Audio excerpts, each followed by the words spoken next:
check, check. Check 1, 2, 1, 3. I'm not gonna lie, that riff I played when you had no audio was probably the best riff I have ever played in my entire life.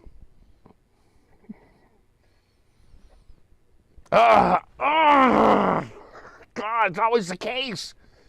My best riff ever. And nobody heard it.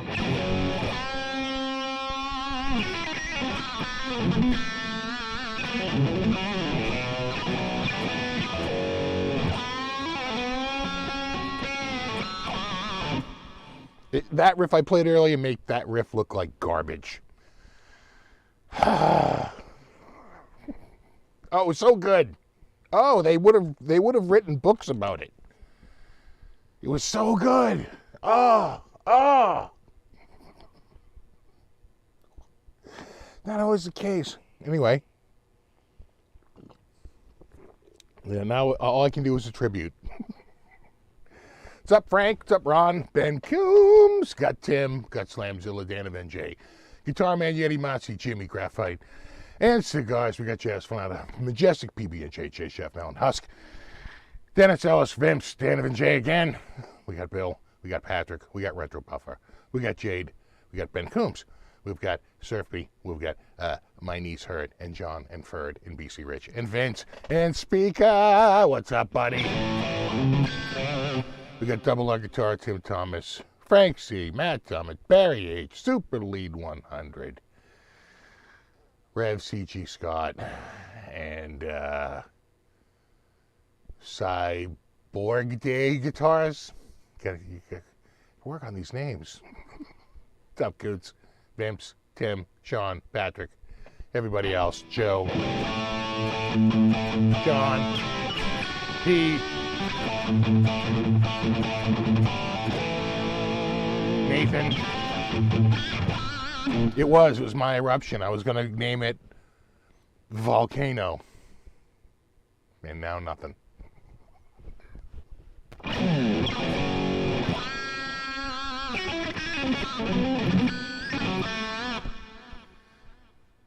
It was my Pompeii.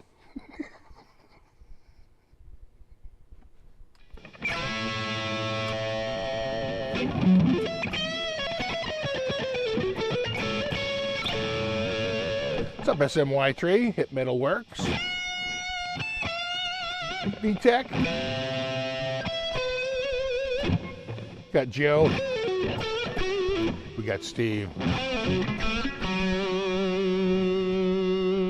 Of course, SMY3 I learned with Symmetry. People are like wicked smart. I got a mention on Philip McKnight's show yesterday. Uh-oh. Was it good?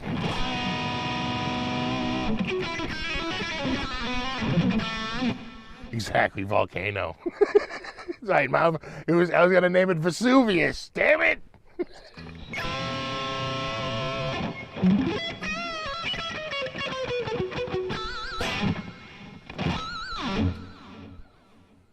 The hell was that? I like the string slip. What's up, Chris? Yeah, exactly. Pyroplastic Cloud. My new band, Pyroplastic Cloud. And this is our hit song, Volcano.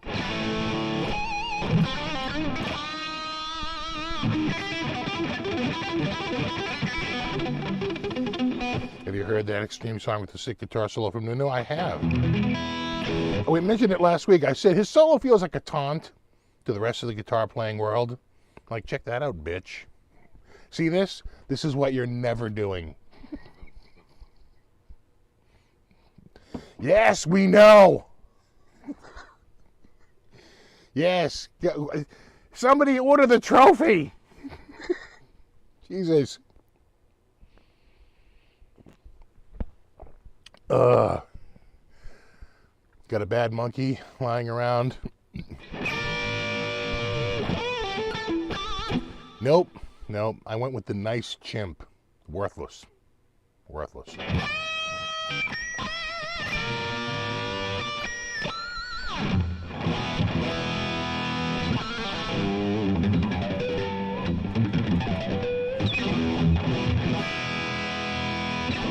I will just say, PRS guitars are in tune.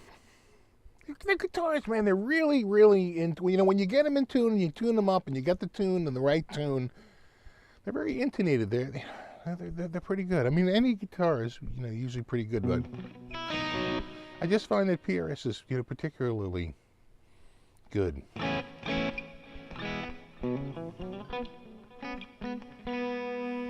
Yeah, exactly.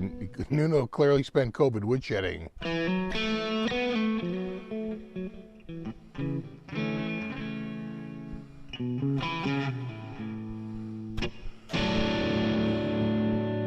Not a bad monkey, but I did meet Jane Goodall, one of the richest chimp scientists in the world.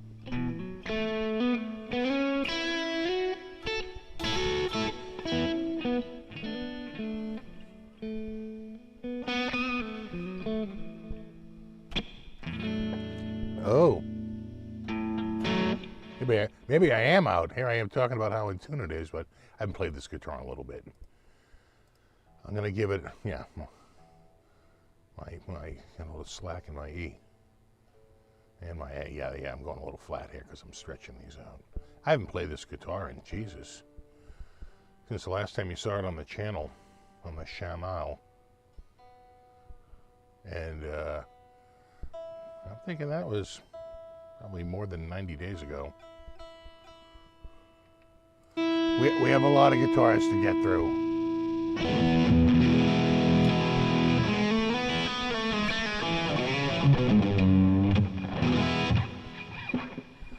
Your Santana stays in tune after months of gigs. Yeah, this normally stays in pretty good tune. I've been using it to prop up the corner of a sofa. Probably what doesn't help.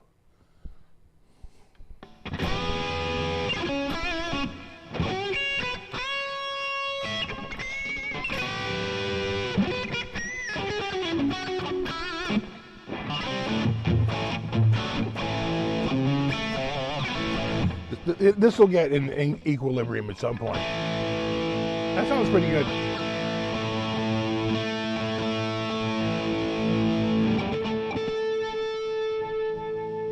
My ears tell me no.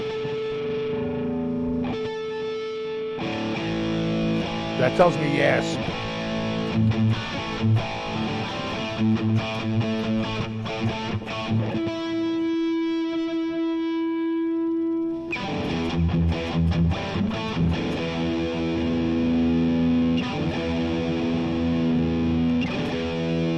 There it is.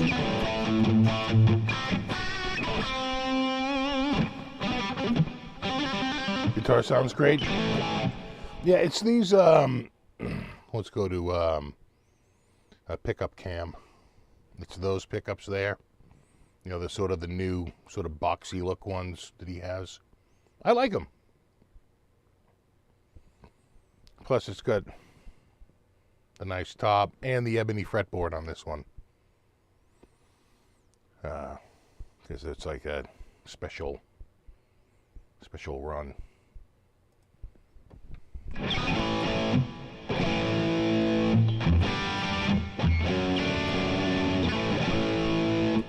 What system rig am I using? I'm still using THU. In fact, I've been working on my updated patch bank. But here's the thing: what I realized is that unless you spend extra money over THU Premium, like you don't buy the limited model, you're buying like the full model, right? The like maximum $299 is the list, but you can usually get it like $169, $179 when it's on sale. That one, I had some rigs, not a lot, but probably out of like 70, 75 patches, I probably had nine or 10 that just weren't, if you didn't have the rig, it wasn't going to work. So what I just did was I painstakingly went through and swapped out anything that was a have to pay extra to get with one that's already included. Because quite frankly, they include so many amps. So I think one of them was like like the Brit 87, like what I'm going through right now, and I just used their Marshall 87, which they have. And, you know, you work it a little bit and you tweak it a little bit. I swear to God, it sounds almost exactly the same. So, and the same with some of the rigs. They have a PV and they have a Black Star that's actually pretty close, and I can A/B because I created a new patch bank, and then we go back with my old one and go back to A and B with the old patch to the new patch until I had them pretty much the same. So that's almost done. I still got to go through and triple check, because it's not just that.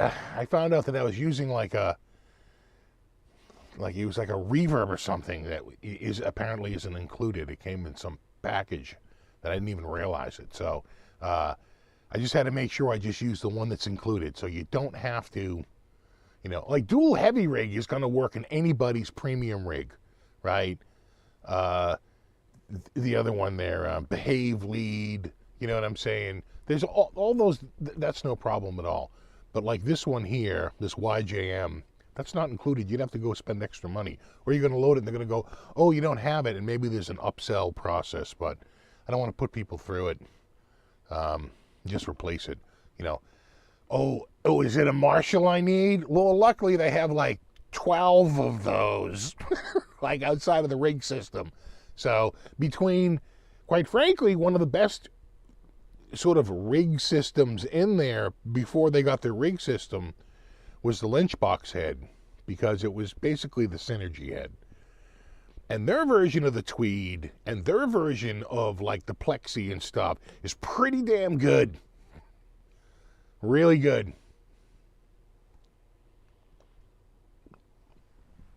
Oh, God, that's good coffee. That is good coffee.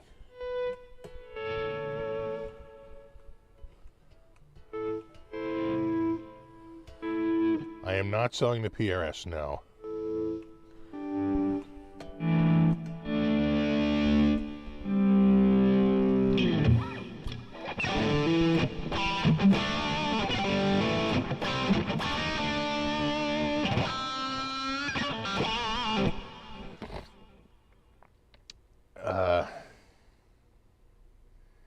It's the rig for studio only. It can be used for live play.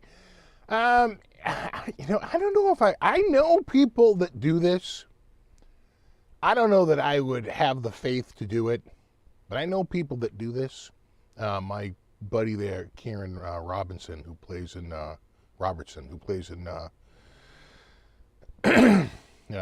Operation Mindcrime. He uses like Guitar Rig, and he uses like automation to like go through the patches, and I think he's got a foot switch, but he just runs right through it, and you know, it sounds great. But yeah, you'd have to run like a laptop or some sort of PC. You know, I think that's why people go with they tend to go with the Axe FX more, because it feels more robust, like hardware, like it's not going to just die on you. But I even heard those don't do well in really hot summer days, right? It's more of a winter rack. You know, I mean, you have real risk of your amp overheating.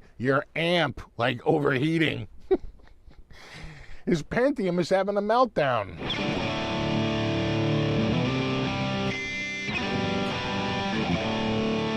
Do I use THU iOS? I do not. I do have one iOS device, which is my iPad.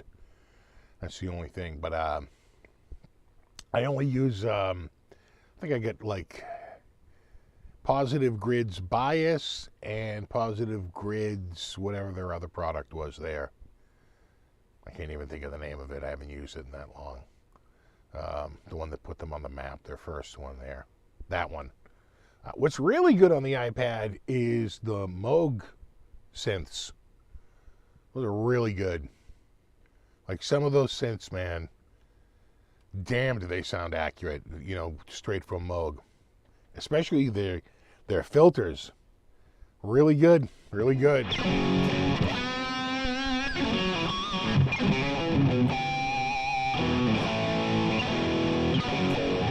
Rockin's running his with MIDI. Yeah, I feel like they're tied into like not a backing track, but some sort of a click with extra keyboards in the background. You know, they're clearly playing live. bad notes and all. So they're not lip syncing, that's for sure, without a doubt. But I think they have some automation going on with the lights and like everything.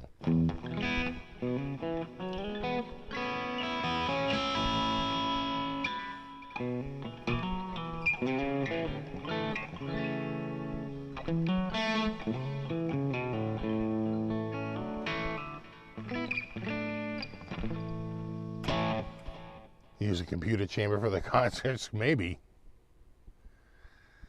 You know. Yeah, the who was it? He's a pretty good guitar player. What's his name? Guthrie Govan. Should check him out. He's quite good. He switched from tube amps to an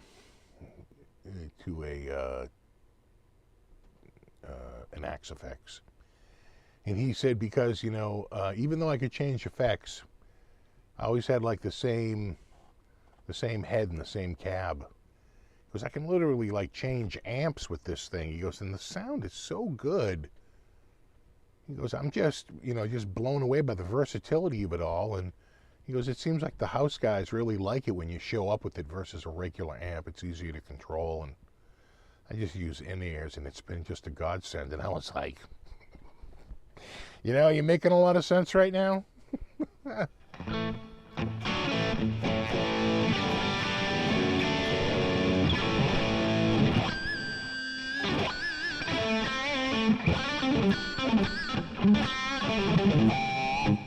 It's really close, and you can own all the amps. Yeah, well, wait till they get to like 4 or 5.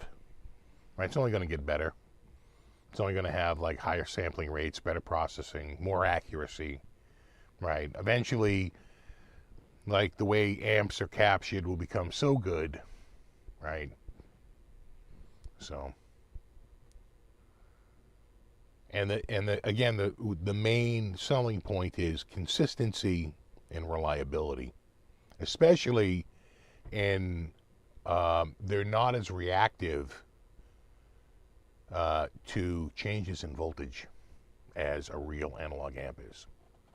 Right? When a real transformer and real tubes are hit with a brownout, right, versus a blackout, where they're just sort of, you know, feels like the juice is a little low tonight.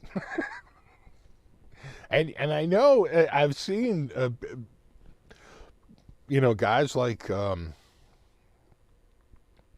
think Robin Ford say they notice it like all the time. The amp's very sensitive to the voltage.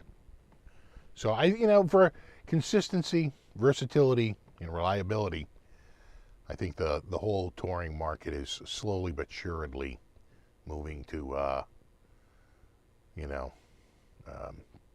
like Axe-Fx, Kemper, and Helix. You know,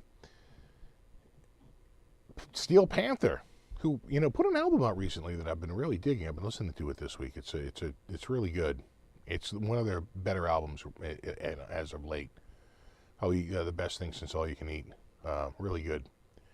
And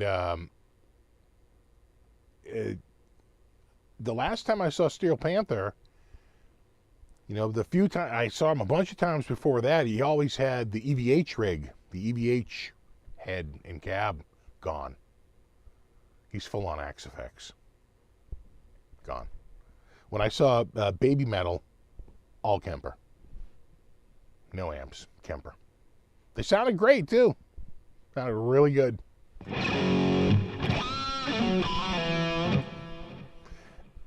Not Baby Metal themselves. That singer, she had a rough night, I felt.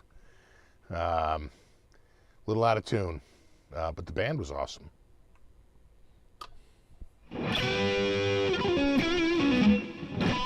What's up, Sean? What's up, Gospel of Mark? Can the Axe-Fx learn an amp like the Kemper does? I don't think so. I don't think it's a capturing device. I mean, correct me if I'm wrong, but I don't think it does the profiling like the Kemper does. they focus more on like modeling and realism on like their end, right? Where they do updates that include more amps. I think what you can do is load IRs, of course. That's wide open.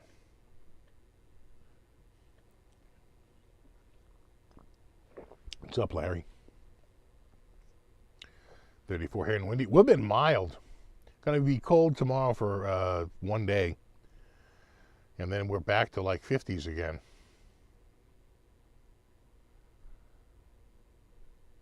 Gary says, I have an FM9 turbo. Nice. We'll talk about that in a second. And it is deep with the settings. Yeah, I'm sure.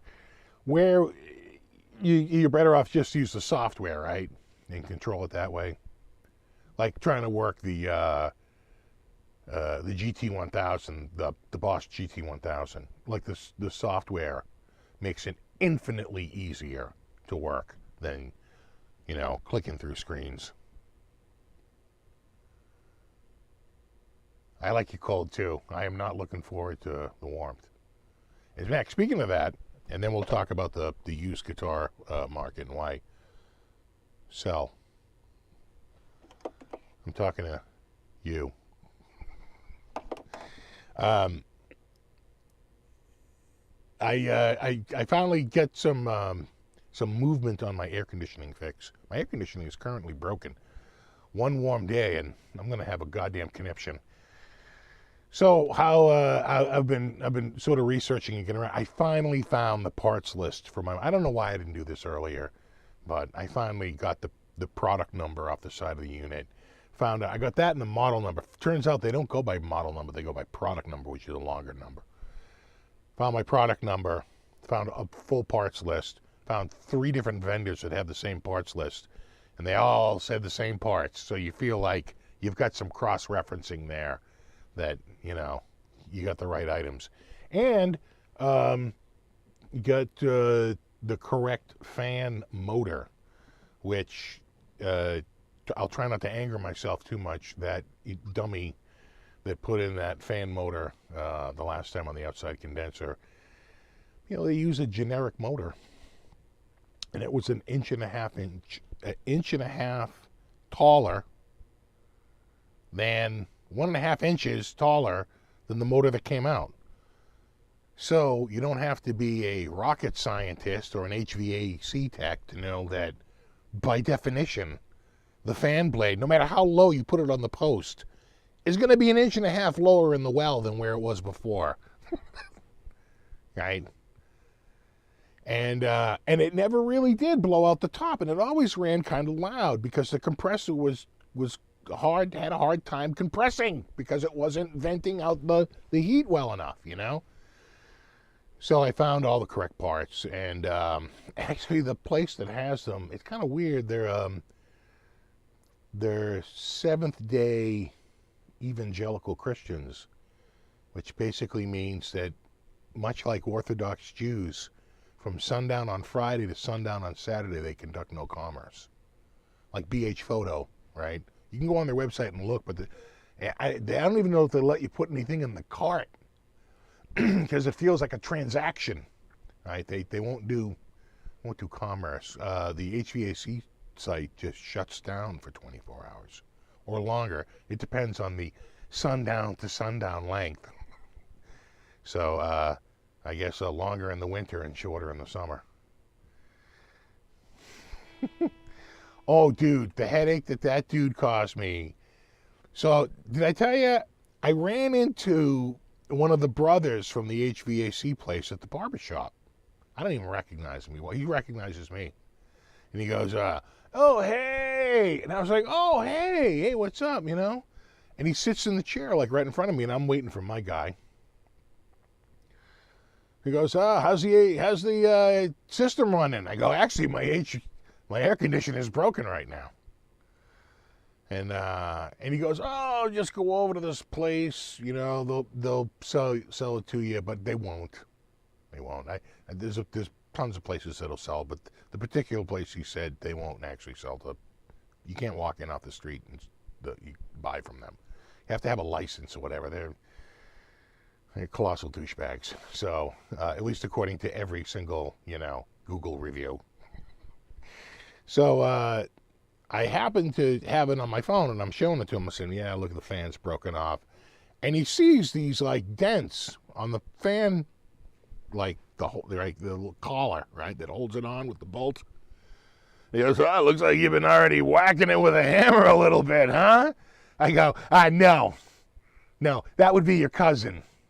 When he showed up here and couldn't get it off a 1.5 inch stubby post and proceeded to whack it with a 4-pound hammer for 20 minutes as I pleaded with him, just get a wheel puller. But he didn't have a wheel puller. And so finally he mushroomed the end out. Your brother showed up with because I was like, dude, you're going to have to sawzall this off with a freaking wheel puller. And then finally his brother, who's like the other smart one, the two smart ones versus the knucklehead cousin, he shows up with a sawzall and a wheel puller, and babies were made. That's what I'm dealing with. So, anyway, we got it going, but it never really blew out the same way because, like I said, it's a generic motor, so it's a little taller, which means it's a little lower in the well, which means it's kind of blowing more to the side than straight up. And, I was out looking at it, and the compressor's sounding loud because it's really working hard to compress because it's not venting properly. The whole thing's just been a nightmare ever since. So anyway, I feel confident now. I changed the capacitor last time. I'm going to get a new capacitor. I already found the new fan blade. It's an 18-inch diameter with a 28-degree pitch. Good to go. 3-blade. And half-inch shank. And the new motor, Gentech. I found a guy, got the Gentech, the original OEM. Gonna get it all. And I'll throw it in on the first warm day. Can't wait. God damn. My system's gonna run right again. And you know what? I'll tell you how I sort of figured out how shitty the motor that was in there before it broke now, right? You know what broke? The fan blade. Somehow the fan blade broke off of the collar. Gee, I wonder if it was the knucklehead whacking at it with a 4-pound hammer for 20 minutes that broke it on one side, and then every time it started up, it just yanked it a little bit more and yanked it a little bit more until it finally broke off at the collar. Just a theory. just a theory. Anyway, I should be able to do all three, get it up into the correct space, and get it cooling better because, like I said, the compressor was always sounding like loud. It got so hot, we had a week, we don't hit 100 around here very much. We had like a week of like 98 to 102, like for like 5 or 6 days, which is rare in Boston. We don't get that long of a heat wave usually. And towards the end, it was like really hot, like 101, 102 degrees. Again, that's not common around here. And I was getting 62 degrees at the vent. I'm like, this is ridiculous. And my unit sounds like, I'm going, this is ridiculous. So I went out there and I just put a mister, around the unit, blows mist out, and the fan's sucking it up, sucking the mist in. And after a little bit, it immediately went to 59 degrees at the vent. And by overnight, it was where it's supposed to be, which is 55 degrees at the vent, right? Overnight, it was like, 80, went down to 82 or 84 degrees, right? It's like barely cooling off. And, but it cooled off the house quite a bit, and it was much, colder at the vent. By the next day, with the mister going and really cooling it off, the compressor's not whining anymore. It's not, I'm going, because it's cooling it more. You know what I'm saying? So I'm telling you, this new fan, I am abound with confidence. New fan, new fan blade, and a new capacitor. And I will whip that all right in there and boot that sucker up. I'm telling you right now, it's going to be good. Anyway. Exactly. Beating the piss out of it with a hammer just generally doesn't work with HVA systems. They literally, that's such a known problem, pulling that wheel off.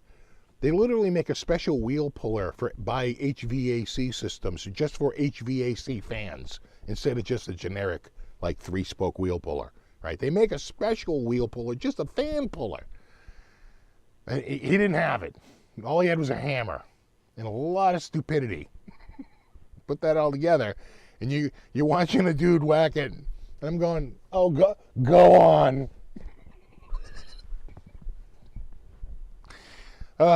Anyway. yeah, please. Any pro would have taken a little bit of sandpaper and sanded the end of that. Lubed it up with a little bit of lube. Tried to hold the center of it and see if you can turn it just ever so slightly after you pull the screw completely out to just break the seal a little bit, and then put a wheel puller on it and pull the thing right out. I mean, come on. Yeah, 1, 2, 3. and nobody gets hurt. Instead, boom, he's got it on the ground. Boom, boom, boom. I'm like, dude, no, I got this. Oh, yeah, no, I can see that.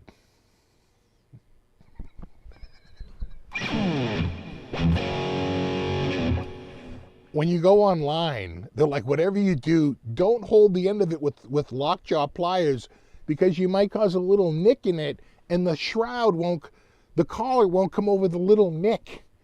This guy's banging it with like literally a 4-pound sledge for like 20 minutes. The end got all mushroomed out. I'm like, you're an idiot. What am I watching here? It's like, good thing I called a pro. It's like, I see the name on the truck, but did you steal that truck and you're just showing up? Oh my God. Anyway, so let's talk guitars. As much as I love to talk HVAC, and I could. So it's mostly just bitching and complaining. Look at that top again. So, hold on.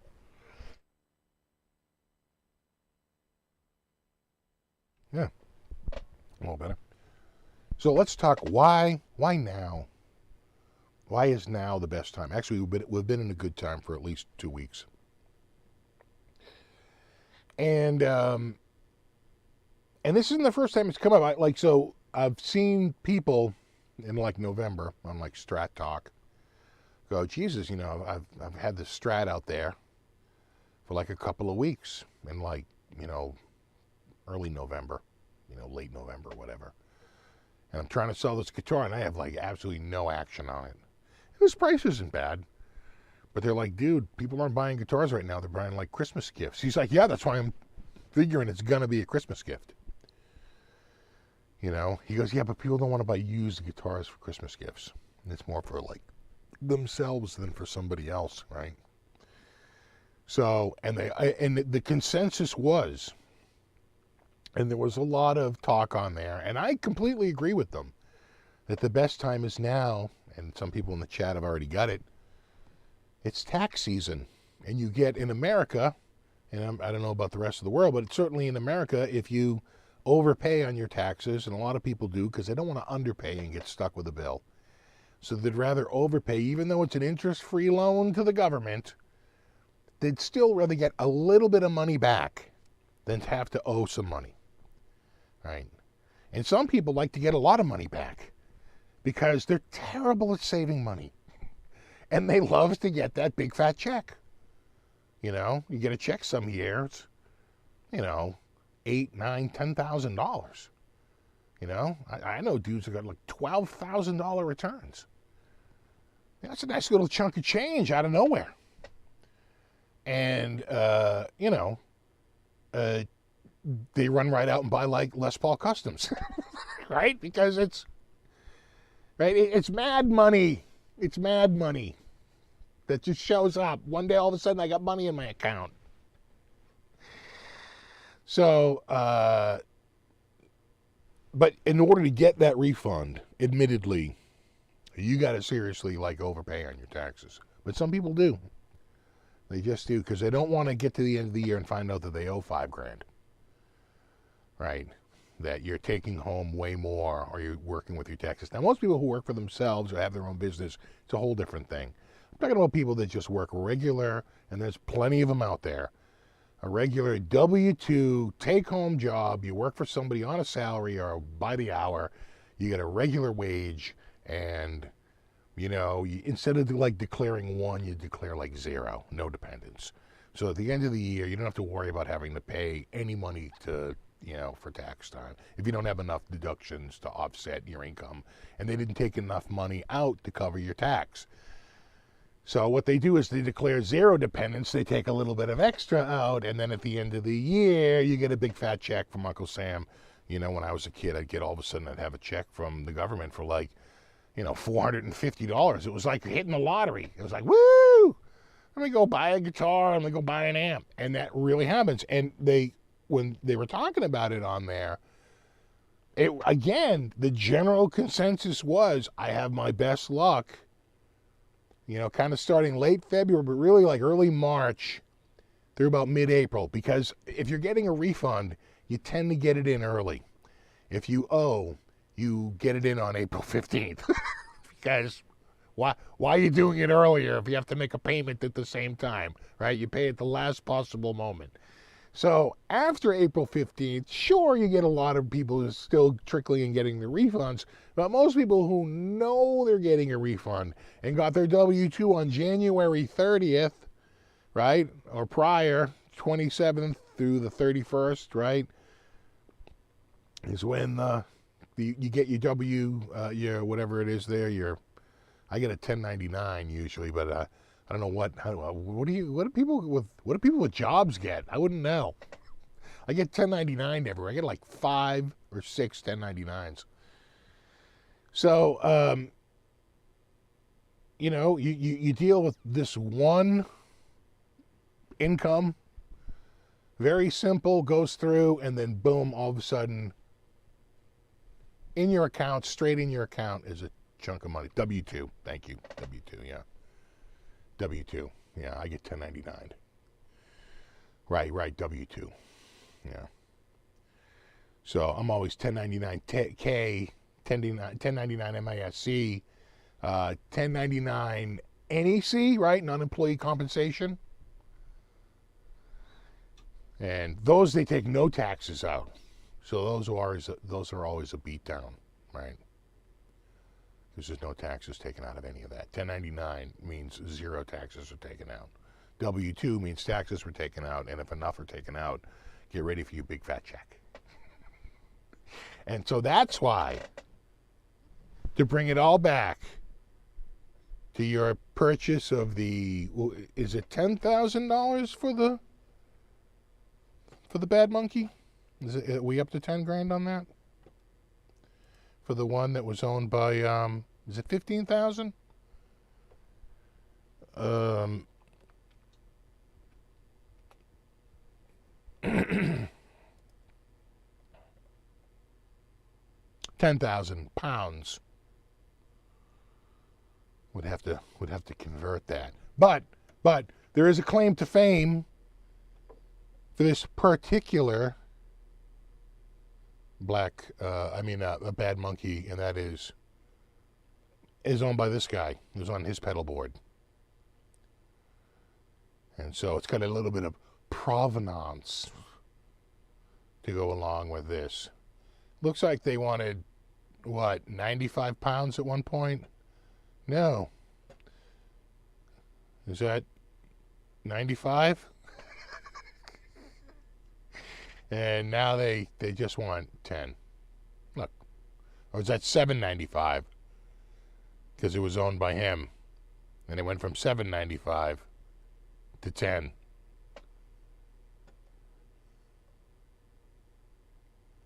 Then, of course, this is the Bad Monkey. You're just ruining one pedal at a time. And then, wah. Just end the pedal industry? Yes, the pedal industry is over. And I, for one, welcome our new software overlords.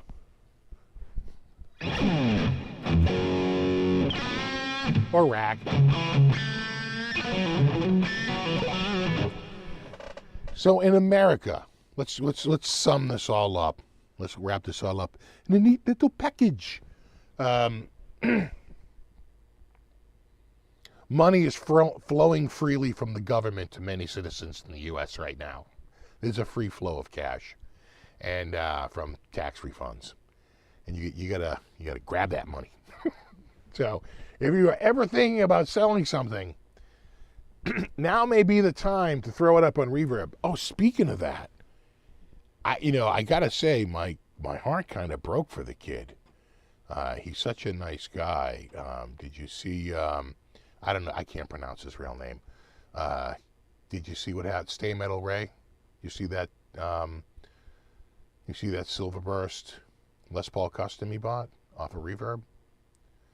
And it showed up, and he's unboxing it, and he looks up. He's so excited, and it's like needle off the record. He looks up, and he's like, "Oh no!" And he flips it over, and the headstock is broken off. And I was like, "Oh, dude!" And everyone's like, "Oh, that's an easy repair." And I'm like, and he said it was bought with a repaired headstock, like already repaired. And I'm thinking to myself, oh, I don't know. Would you do that? Would you keep it? Or would you say, look, this showed up? So this had come up before from the seller's standpoint. The seller sells a Gretsch, okay, on a Reverb. In the process of shipping, the headstock breaks off. The buyer wants a full refund. Reverb agrees and gives him a full refund. And then goes back to the seller and says, we deem that to be a $300 repair. We're going to give you $300 in, money to offset your loss to cover the repair. And that headstock break on that Gretsch was so bad. And we talked about it in the live show. And I was like, I think this kid's getting screwed over. They relented and gave him the full value because he took the Reverb safe shipping. He took all that. And they eventually relented and compensated him, and the value was what it sold for, right? In other words, they gave the seller a refund, and they covered him. Like my Strat that I went through, they was stolen, 100% gone, and they 100% covered it, So maybe he can go back to Reverb and just say, hey, you know what? I don't want to deal with this. But that seller's probably going to have to deal with that broken headstock. We're putting a $400 value on that repair. That seller's going to be... Somebody is losing their shit over that whole transaction. A very expensive transaction. And then what do? Someone's going to keep the guitar. Who's going to... dude. It's going to get ugly. So, I don't know, my heart broke for him. It really did. I was like, just because I know the nonsense he's got to go through. Not that something's going to happen. He's going to show it. He unboxed it on camera. I mean, you're going to tell me it didn't show up like that? I mean, he unboxed it on camera. I mean, it looked to me like he did, so I don't know. Anyway, wouldn't it be funny if it came out, he actually had unboxed it earlier, dropped it, put it back in, then unboxed it to make it look like it showed up that way. Captain, we have a new theory. I doubt it. It looked genuine. The sadness looked real. Sweetwater is getting into that game. Speaker. They're putting stuff up on their main page, basically saying, let's do this. Let's become the next Reverb. Reverb started out as a wing of Chicago Music Exchange, right?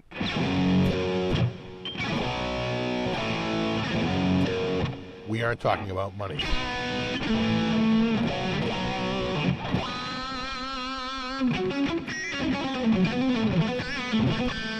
What's up, David?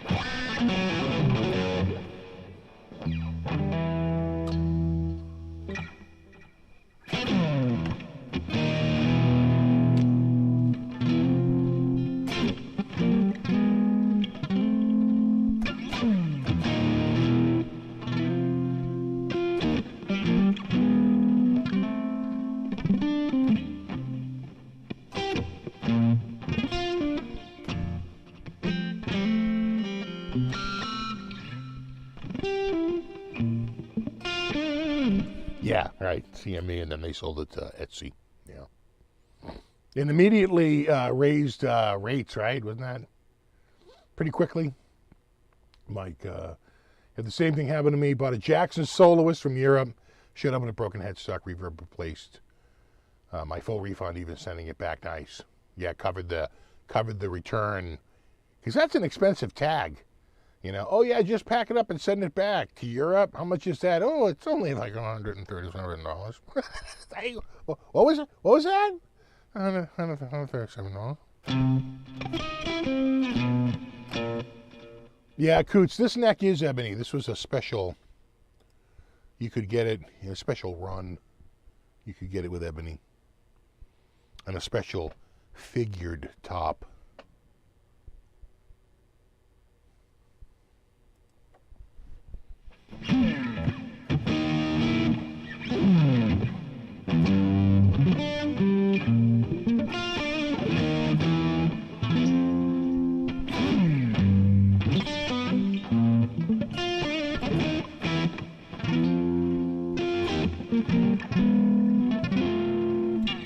Buy stuff from Japan all the time. Shows up in a thin box. One wrap of bubble wrap, perfect shape. I can tell you, my speaker got a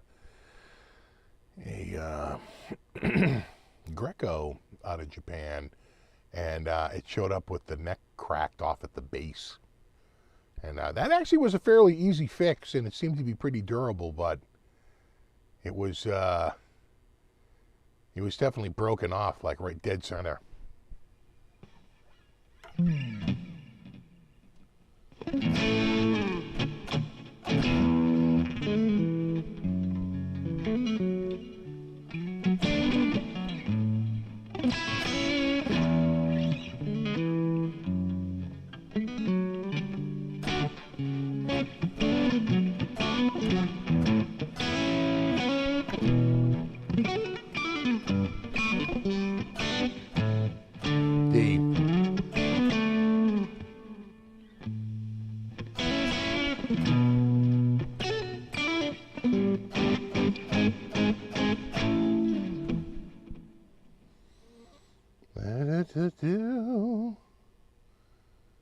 Guitar Center sent me a guitar just in bubble wrap in a box.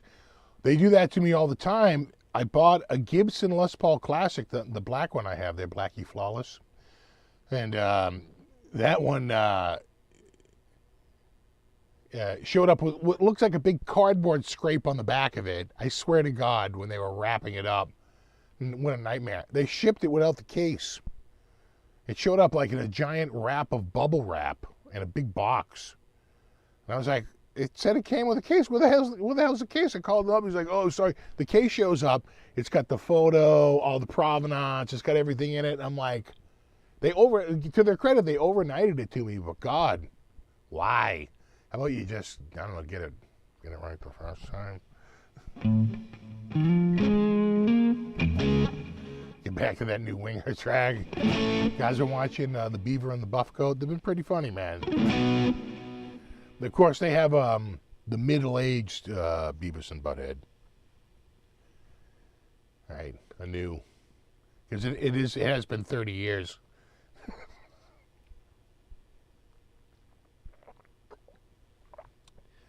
I don't know the deck of single pickup electric guitars. Not familiar. Another Fernandez Japan. I tell you, a lot of those MIJ guitars, you know, Tokai, Greco, Bernie, you know, really good. Fujigen, FGN there. And, right, that's their brand, FGN.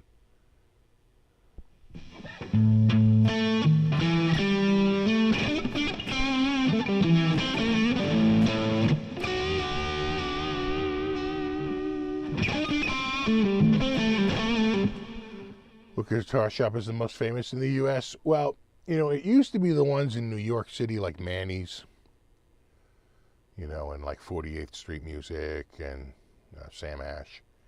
But now it's probably Guitar Center, just because they just have so many locations in Sweetwater, which does a massive online business. That's probably your two biggest, you know, ones. It's crazy some of the numbers. I was on, I think, Amazon looking at, like, I need a new, I don't need a new trimmer for my beard. I need a new cord for the trimmer. But when you look up for the trimmer cord, along with trimmer cords, you know, just the power supply, they throw in a few trimmers.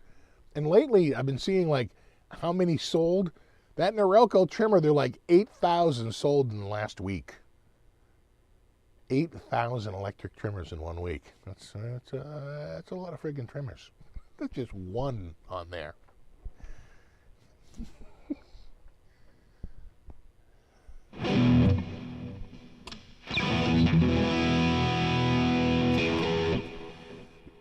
You want a beard trimmer? Yeah, like the hair on my head, the hair on my face also grows. So left unchecked, it'd be down a hair. Wouldn't be a good look. I don't have a mighty beard. It would look, it'd be scraggly. You know, it'd be a wiry, homeless look.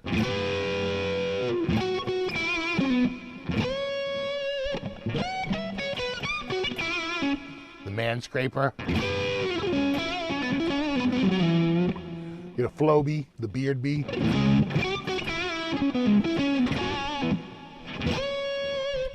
I have grown it out. Look at some of my older videos, I think from like 2014.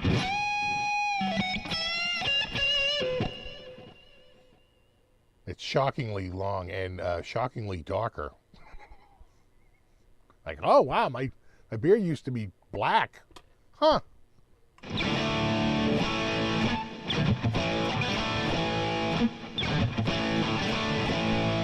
I think on this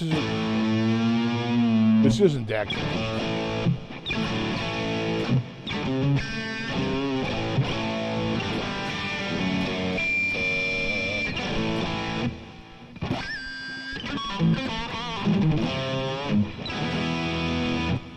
Playoff pairs for the Bruins. I think the Bruins are looking pretty good. They won again today. The suck cut, is that like a Flowbee? But, you know, like I was saying last week, this local sports guys just ruin everything. Why we can't have anything nice? They're already like, if we don't win the cup, this whole season was a complete failure. Okay? Some dude calls in. They get drunks that call in all the time. He calls in. He's like, I'm just saying, it's like Buster Cup. Instead of cup or bust, it's Buster Cup. Exactly.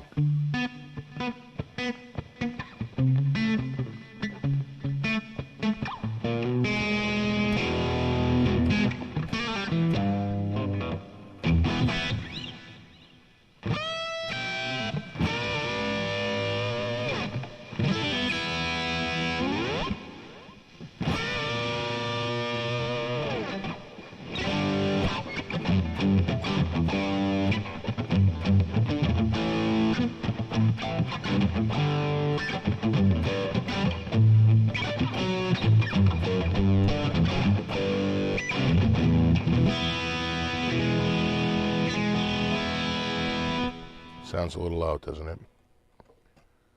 Let me check my tuning. Oh yeah, see, it's a little flat.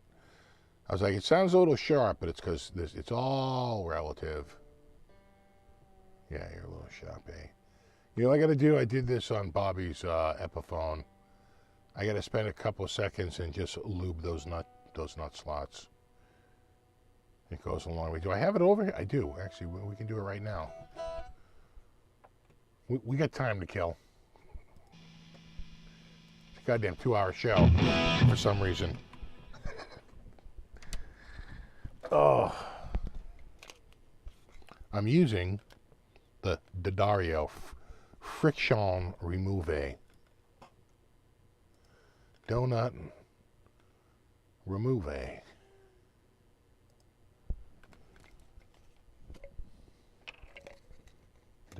All we have is time, exactly. Endless time.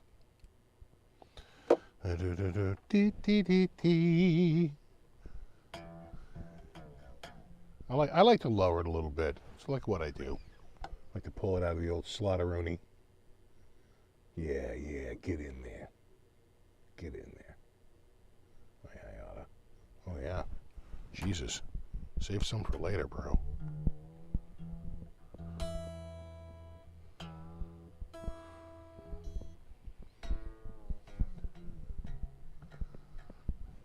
And this is when there's...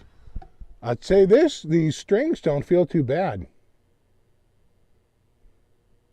You know, a lot of times they feel a little cut up.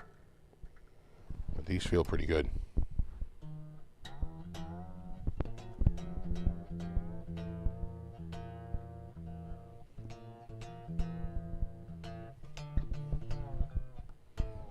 I feel like I'm Rackinsey Mikinsey. Oh yeah, there it is. That one. That D string. How are we doing? We're halfway there. There we go.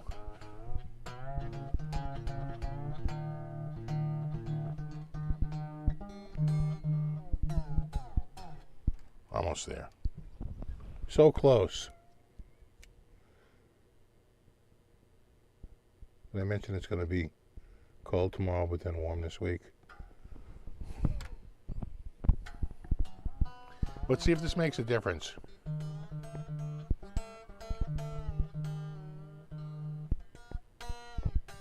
Do, do, do, do. Do, do, do. Here we go. 2 more. 1.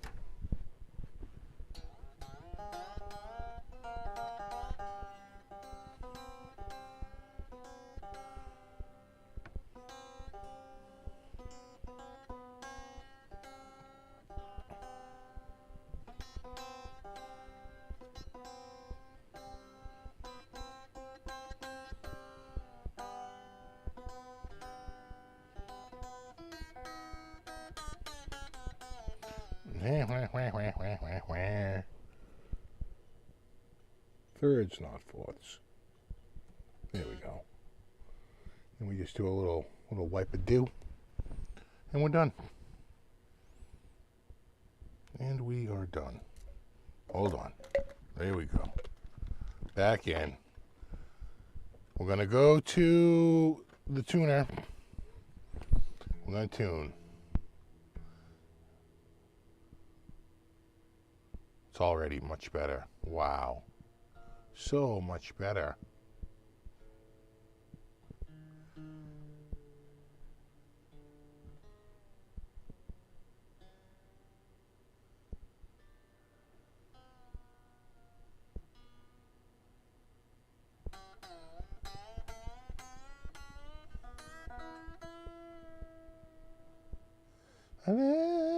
La la la. Do. There we go, a little bit.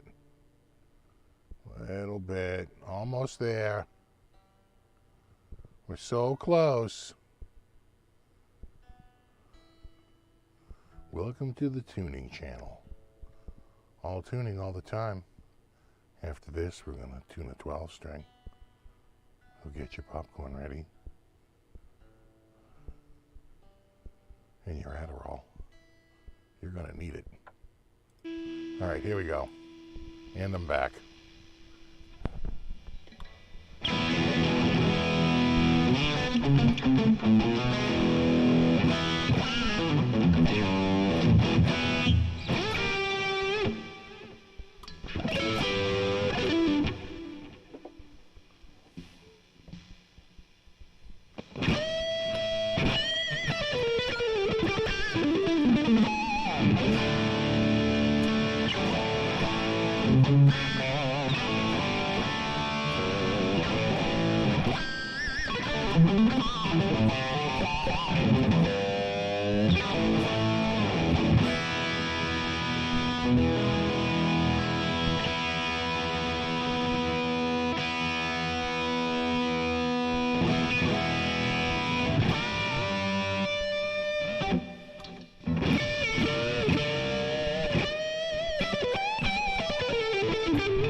So far, so good.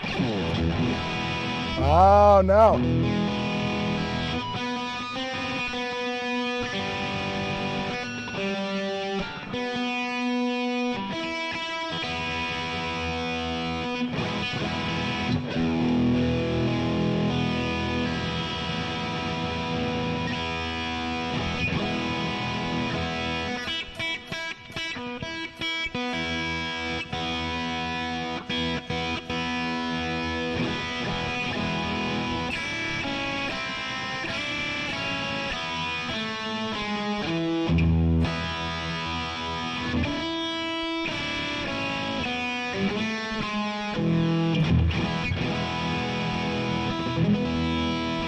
That's pretty good.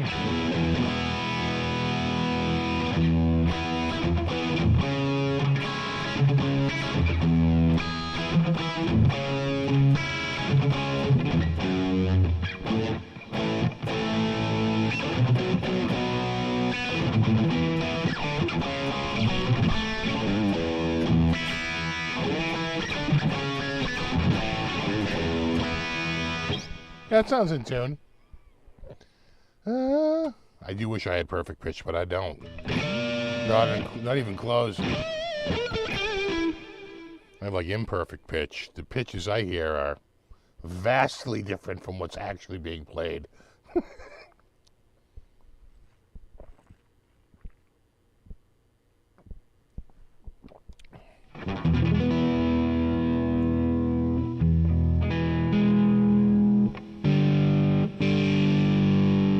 That sounds in, though. That sounds in, too.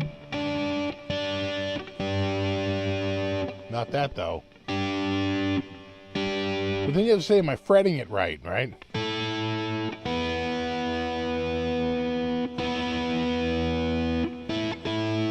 That's in.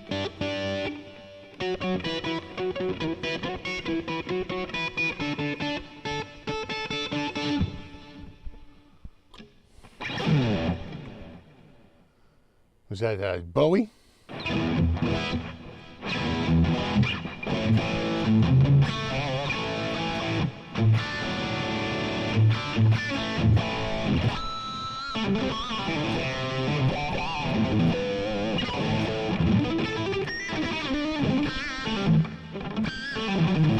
Yeah, Bowie, right?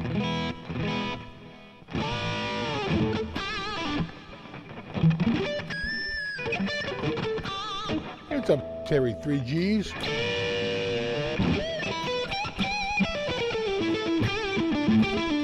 haven't seen Krellbar in a while. Hope he's doing okay. I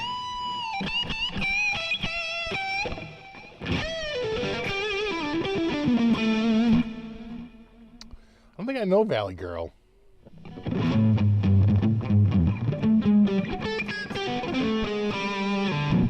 I don't know a lot of, I don't really know any Zappa.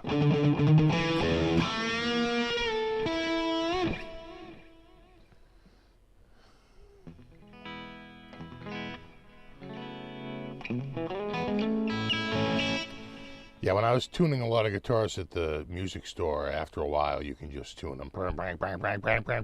You tune enough guitars on a daily basis, and you can just tune them right up after a while.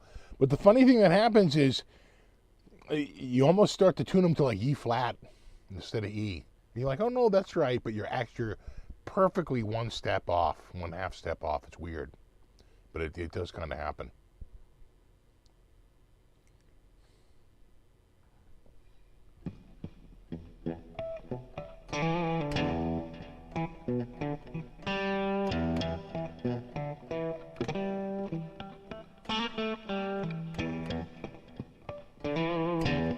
Is Phil X out of Bon Jovi? I don't know. I haven't heard that.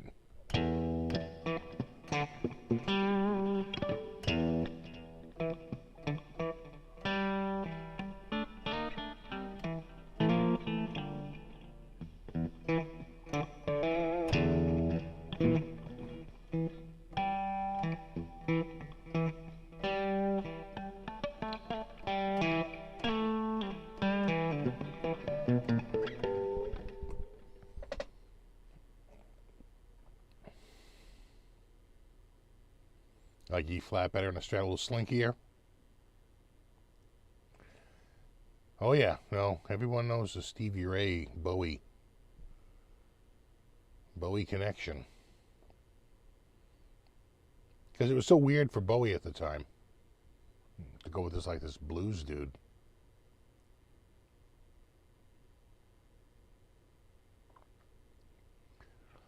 Yeah, exactly. Stevie Wonder played Caught in Thunder.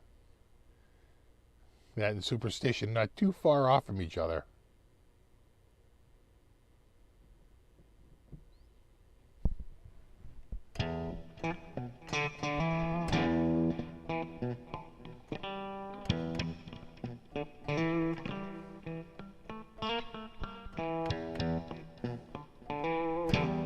They were talking about that earlier, Papa Blue. It is amazing.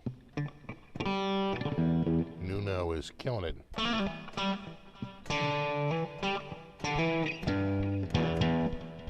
Steve Boston, are we still pals? Still?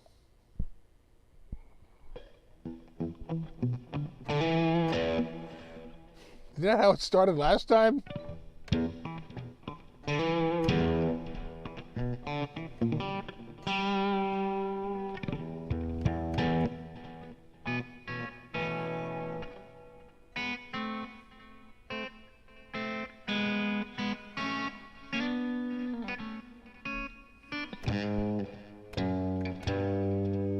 G.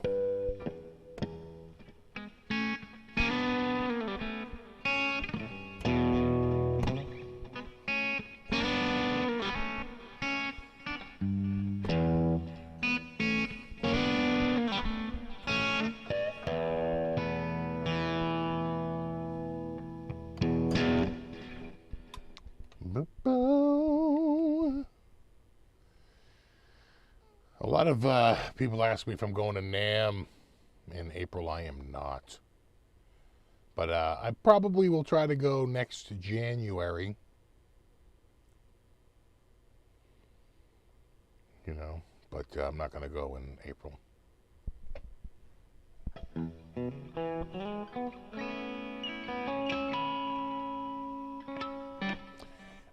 Did you know, I don't think I'm going to go to I love the Dallas International Guitar Festival. That's a great show. But I don't think I'm going to go this year. If anything, I'd go next year in 2024. This is a year of just, I don't think I'm really going to travel at all this year. Pay down debt, work on the house, and not really do much on the way of expenditures. Traveling gets expensive. I got to find some sponsors because, damn, man, it adds up.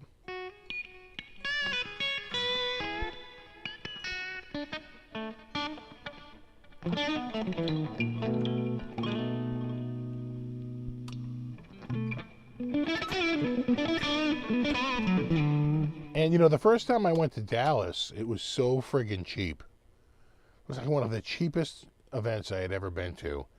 I think I was paying it was a $149 round trip flight. So it was, $75 each way for the flight. And the hotel was literally across the street from the marketplace.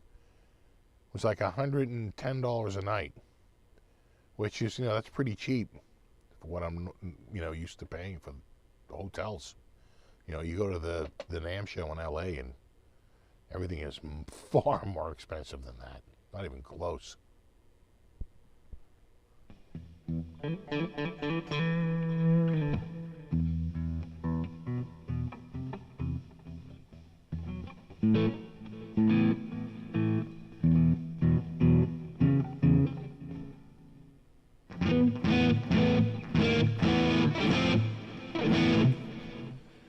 Flights will beat you up monetarily now. Yeah, it feels like a kind of a gouge. And, there's a lot of people that want to travel after being cooped up for so long. So they're just gouging, it feels like. I'm going to wait for that to calm down a little bit. And, my wife took a flight and they were delayed and delayed and delayed. It was a terrible flight experience. And I don't want to get caught up in that.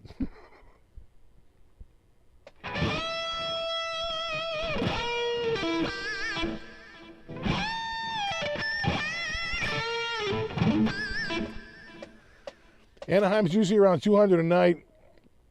Actually, if you look, not too far from the place, you can find places that are, and they're name brand. This isn't like, Paradise Hotel or Motel that's like a real dump. Pretty decent places. And, brand name places, big hotels. Like 89 to 120 bucks a night. The week before and the week after NAMM, the week of NAMM, 365. Like, like you could save $1,100 if you just went the week before. Do you really have to go that week? Actually, I kind of do. That's the week of the show. And Google's like, oh yeah, the week before, the week after is like much cheaper. Oh, go on.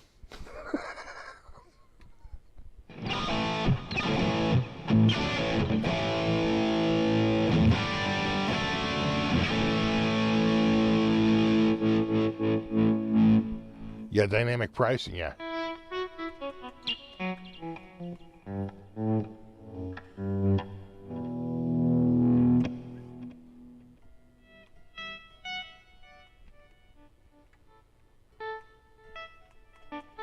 Do not fly at the end of the month. Pilots run out of flight hours. That's a good observation. And flights are canceled.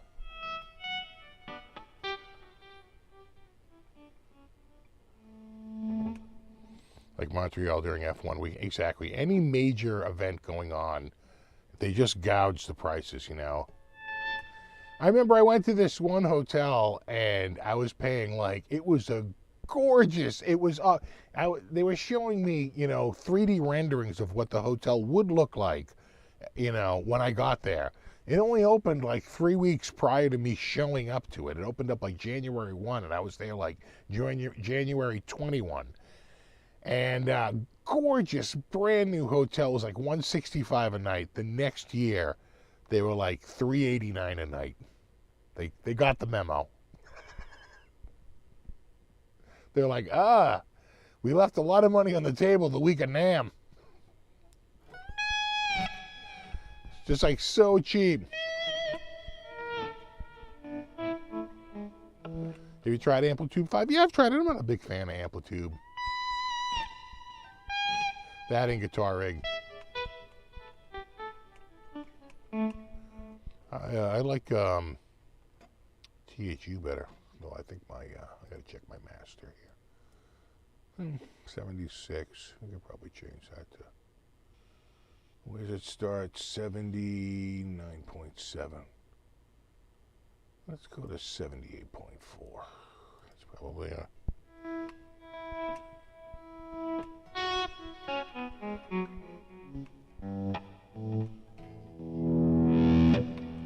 Little cleaner.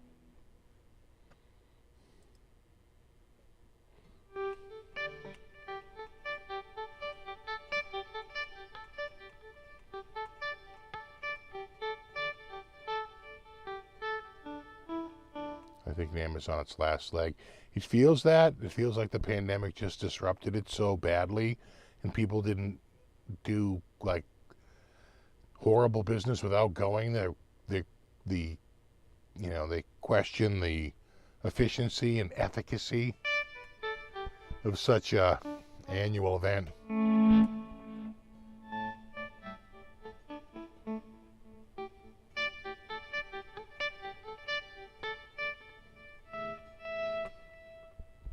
A new THU, I have not checked it out yet.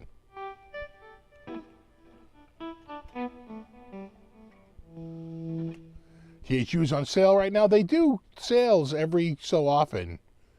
As long as it's under, I wouldn't want to pay more than $179, because I see it for around that $169, $159 on maybe Black Friday. So once you get to $199, that doesn't feel like a huge, even though it is a 33%. You want 40%, 40 to 50% off on it. Overload added a new chorus. Okay.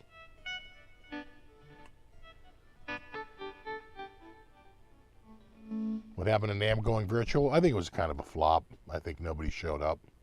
Everybody already has their own website, and they have YouTube, and they have Facebook and Instagram. don't really need NAMM to get their message out. You know, it's unnecessary.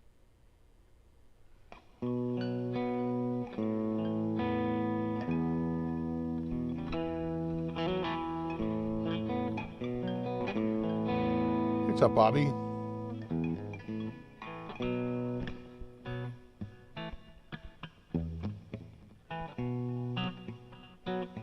That's what it is, 40% off. That's pretty good. You know?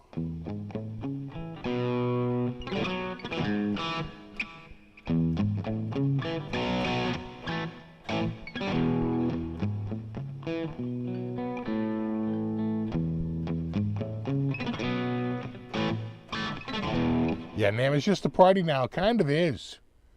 It's just a lot of yucking it up and going out to hopefully paid for dinners. Trying to secure a free meal every night.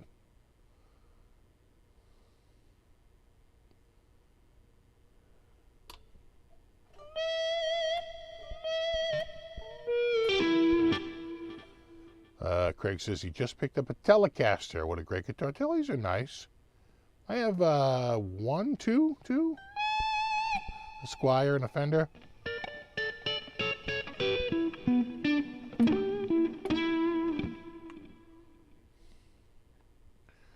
New York Guitar Show was canceled. Wasn't able to get the vendors back.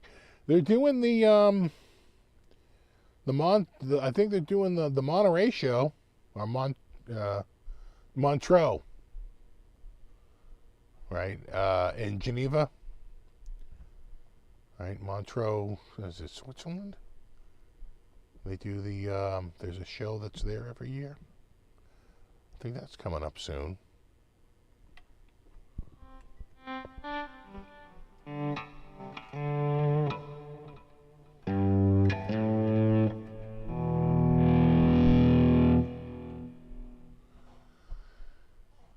Bobby says, I sold my custom shop Charvel Sparkle. Now is the right time. Yeah, because people have mad money. That's an expensive guitar, right? It's like a $3,500 guitar, you know. And you're lucky to get one. You know, that's a bargain for those, like $3,500. So, yeah. You know, it's tough to get people to pony up that kind of cash for a guitar. So you need it when they get, like I said, all of a sudden they have an $8,000 refund and they're like, $3,500 doesn't seem so bad.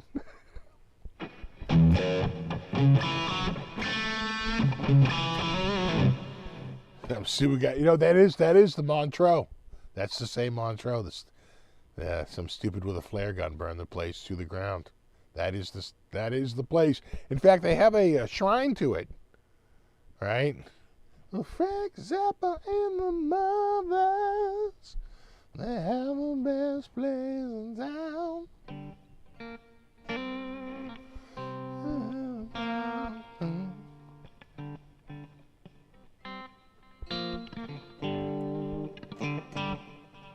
Any summer project planned for the house? Yeah.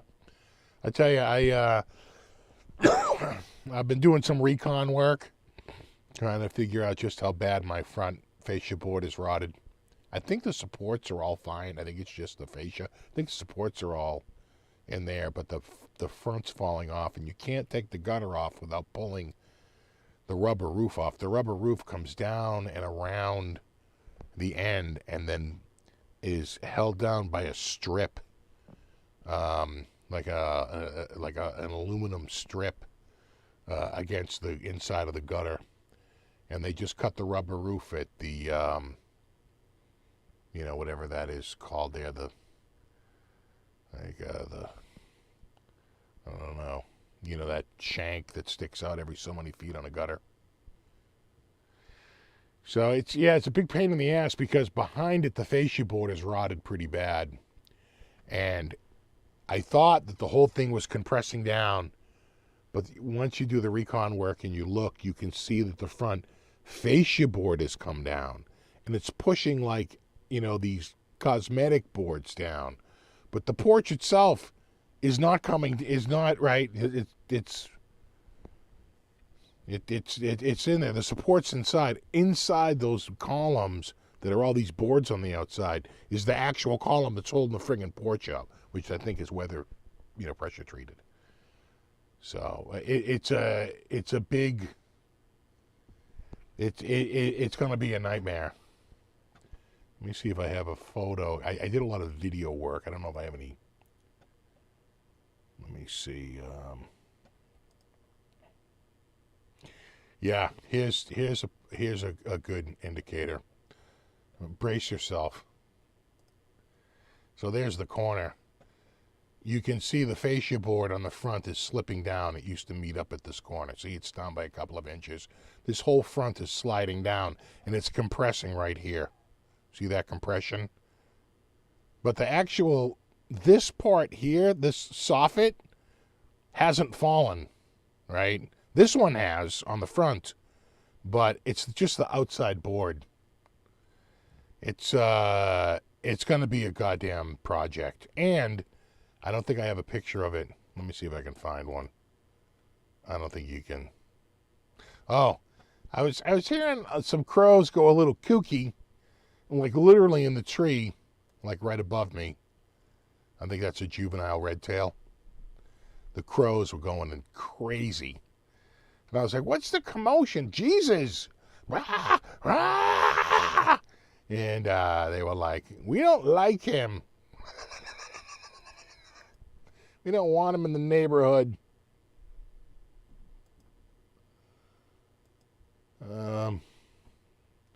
Yeah, so here's another part of it. A bird has built a nest in it. It's not good. It's not good at all. So that's all going to come down.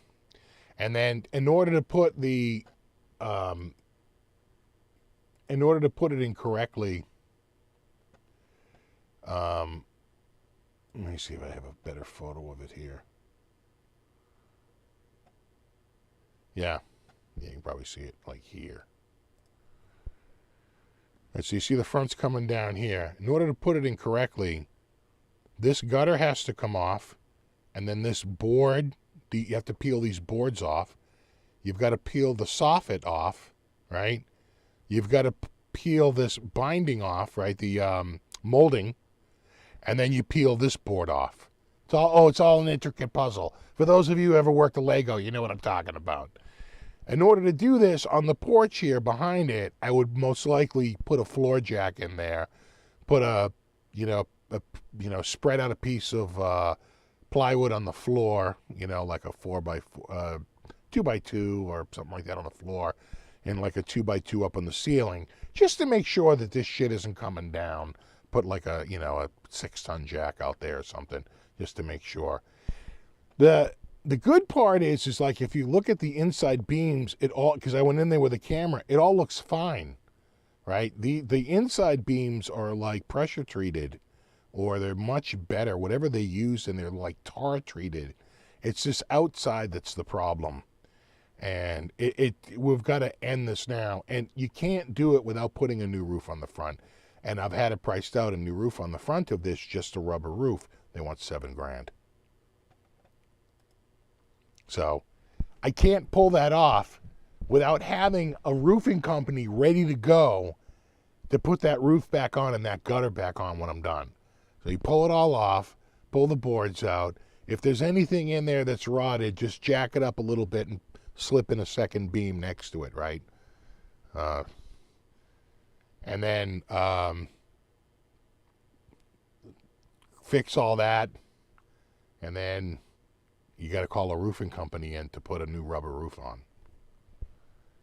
It's a nightmare. And a lot of the roofing companies, they want to use what do they call that? It's like a pinch, or it's like a tension bar or something that they put up on the back, and they go up. But I can't do that. It's on the front of my house. They've got to go underneath this, and they're all like, oh, no, we can't do that. Because it's a lot more work. They don't want to do it. Oh, thank you. The roof fund. Thank you, Gary. I know, I am. Dude, it's going to be a nightmare. It's going to be a nightmare.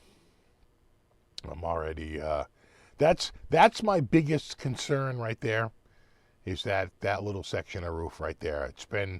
That has been bothering me for, at least a good 10 years.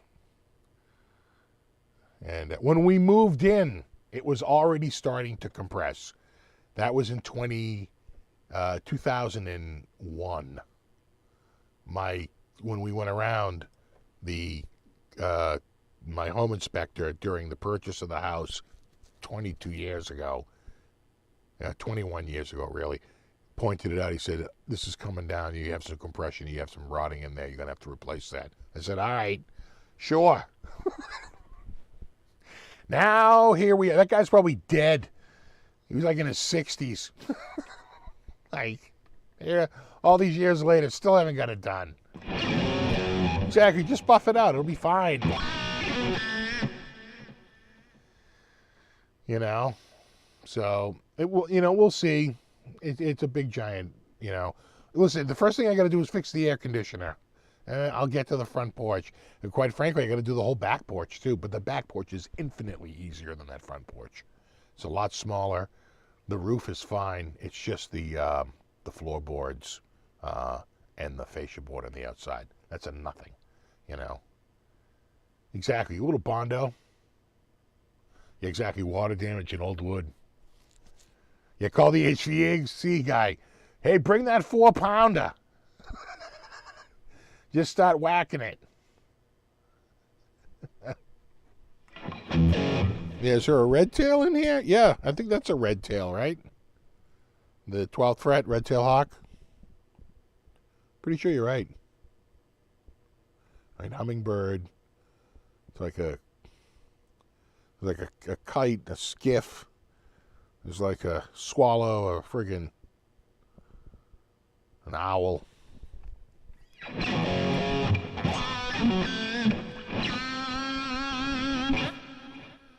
A little duct tape, a little Bondo. Fine.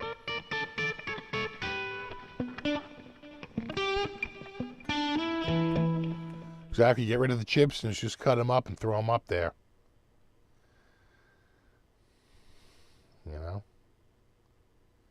Careful, you uncover new stuff and it turns into a money pit. Yeah. Oh, it sounds like a money pit. The thing is, around here, you bring people in to do work. The people across the street have this work done. I remember my buddy of mine come up and we're looking at it. He goes, "You think about $150?" I go, "Dude, I'm thinking like $250." He's like, "Yeah, you're probably right." I had this addition put on and like all this work. That was a massive project. I'm going, I'm thinking more like $250. I think if we called that guy in to do that, he'd look at that and go, yeah, you're probably looking at like 80 grand. We had a painting company who looked at it and they said, oh, we can tear that out, put that in, no problem. They quoted us to do the front, the back, and paint the whole house like $7,500. And I said to my wife, I go, this is going to be a butcher job. There's no way they're doing that job. There's no way they're fixing that front, doing the whole back porch, and painting the entire house for $7,500 goddamn dollars. It's never going to happen. I've had painters out here not doing any carpentry work, quoting us $9,500, $9,800 to paint this house. This is going to be that. Either they're taking the money and running, or it's going to be like just the worst garbage shit job you ever saw in your life, and it's going to make me insane. So, hold off. I'm all full of piss and vinegar after putting my super awesome fence in. Let's roll those skills into a new back porch. It'll take me all of 2 days to put that back porch in, maybe even 1 day. And then we're going to do the outside big fence. What a big pain in the ass. Painting company, exactly, gets a $3,000 deposit, never shows up. I know, painters are not carpenters. No matter how much they think they are, they're just not. But, you can find a guy around here. You'll find a guy on Craigslist, like, old retired carpenter. In fact, there's a guy on there. He's like, I'm an old Irish guy from Boston, and I've been doing carpentry for 40 years, and He goes, I can. He goes, you got a rotting fascia board falling down, rotting soffits, you know. And I'm like, yes. Why don't you come on out and let's see what we can do here.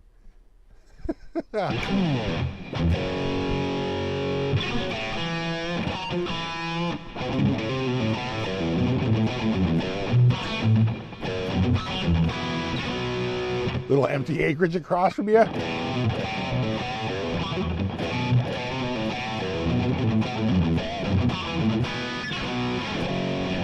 I'm actually pretty good at painting. I don't even use tape anymore. I can cut a line at a ceiling that's friggin' razor sharp. It took 10 years of painting every room, but eventually I got it down. So I don't even tape anymore. I'm full on just cutting an edge. You know. Yeah, you're a retired carpenter. So yeah. So when this shows up, what are you saying? You're going, I'm thinking 12, 17. Thinking 12, 14, 18. I'm thinking, so the other thing you have to realize is that this board here ends right here. So here's one board, starts here and ends here. See that? Here's another board, starts there and ends, I swear to God, at like the same place, this front facing board. We cut it like right there. Pull this section out here, pull this all the way out back to here. These two boards, couple of boards here, couple of boards there. Bingo, you're done. It's only going to be 200 hours of work. I'll do it. Don't tempt me.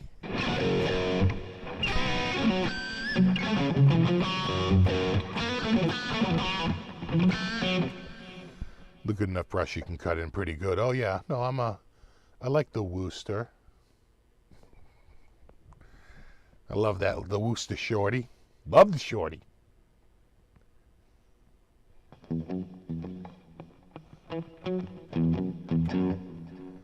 A carpenter could fix that in a day. A couple of boards, maybe. The problem is to get to those boards, you got to pull the gutter off, and to pull the gutter off, you have to pull the edge of the roof off. It's quite the nutty situation up there. It's old school. I remember I showed a friend of mine that my gut. He goes, "Oh, I could put a gutter up there." He got up there. He goes, "Oh, dude, nah." He goes, "You got to rip this roof up to do this." He goes, and at the time, it was so long ago. It was like 20 years ago. He goes, "Dude, it's gonna cost you like $3,000." $3,000. Now I'm gonna be lucky if it doesn't cost me $10,000. You're looking at $2K easy. I think so. You see, Green Meanie, I wouldn't rebuild that custom molding. I would get that off in one piece. The only part I might have to rebuild is this little piece here in the corner, like right here, right? I would get up there with this molding here. I would get up there with an oscillator, and I'd get right down there. I'd pull this molding right off in a single piece. I'd cut it right out. I would not break this molding. And while I had it out, I would probably throw it out on a bench and try and grind it down a little bit and get some of these layers of paint off of it, get it a little bit smoother, a little bit more cubed, and then maybe have to put one here. But I'd try to salvage that wood as much as I could. The only wood that seems rotted are these boards. This here seems to be pretty solid. Even if I had to replace a little section of it, it wouldn't be nearly as bad. And because I already have a section, you can go to a place, they'll make a new piece for that. It'll match it exactly. Exactly dental molding. It's really like right here. You can see it coming down. You can see it literally falling down. And then this here, the gravity of this is dragging this down. You can see it breaking it there.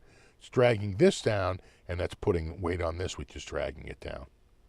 It's all one big drag with the, immutable force of endless gravity. Years of lead paint, Ron. Don't forget the lead.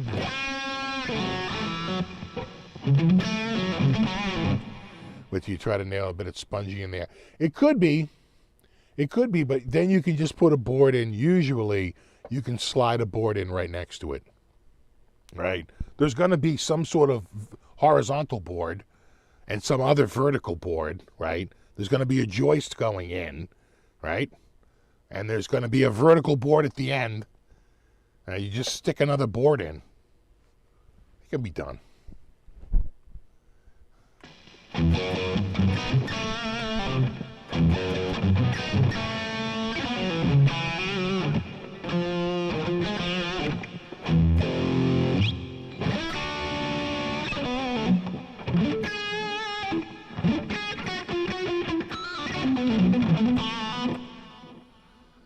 Yeah, critters piss in there, yeah. Although I do treat it with a lot of poisons.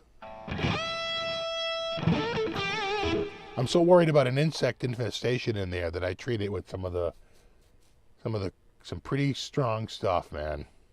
I'm not gonna lie, it's vicious. $200 to $300 worth of materials, $1,400 paying 2 Mexicans, $100 a day for a week. 2,000 max is my quote. That sounds about right. The dude who shows up and quotes, he's just going to run down to Home Depot and pick up a couple of dudes in the lot at 6 a.m.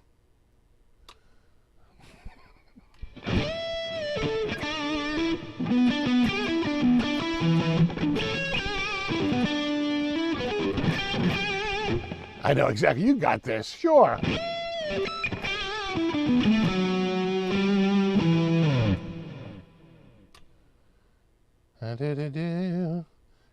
Boston Guitar Center is still open. 8:37? Yeah, I think they're open till 9.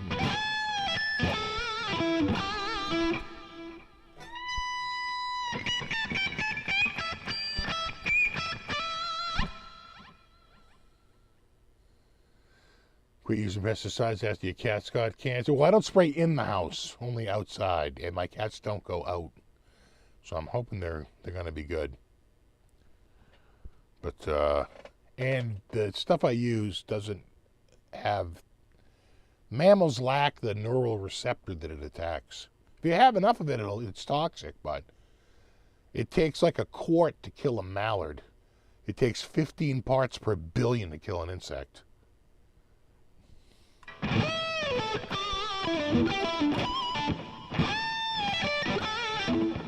I know, like peeling an onion.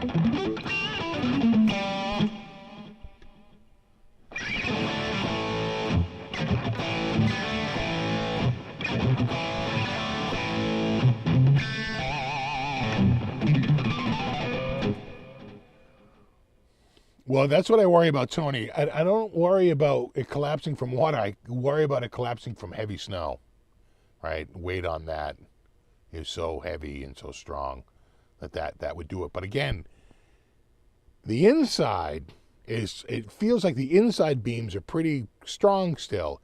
It's the fascia. It's all the cosmetic stuff on the outside. You gotta remember, underneath all those boards on the outside is the actual beam in there, which I believe is they could be 2x4s, 2 per edge and then 3 in the corner. It could be that, I suppose. They could be 2x4s. But I'm feeling like there might be 1 4x6. Again, I won't know until I open it up. And to open it up, it's a goddamn Pandora's box.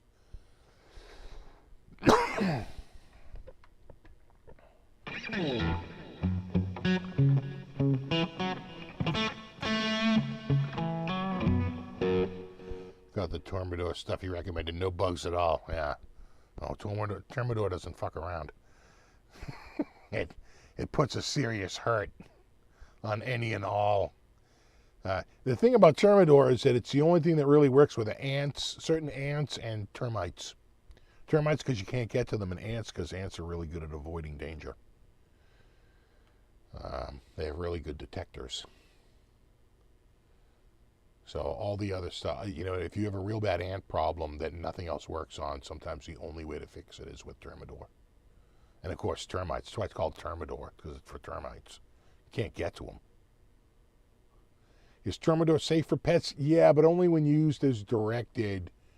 And it's really, Termidor is not labeled for really any indoor use other than inside walls where pets can't get to. It's labeled for like outside trenching, and it's labeled as a general spray, but only outdoors, and it's only safe after it dries. You got to remember the active ingredient in Termidor is the same active ingredient that's in Frontline or Advantage, whatever that flea and tick spray is literally the identical ingredient, fipronil. But it's a different vehicle, right? The one for the cats is like in a what do they call that? It's like a I forget that. It's like an oil. It's very thin, and it like literally gets in the fatty coat of their skin. Right? It's like the cat becomes, it's like a prophylactic.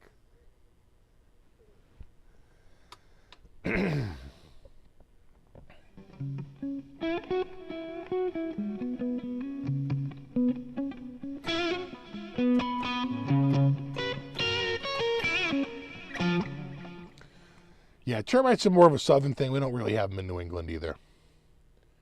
You know, I mean, we get them, but not like they get down south. Down south, termites are a real problem. Can really, you know, just literally like destroy a house. We get carpenter ants up here though, and they're pretty bad too.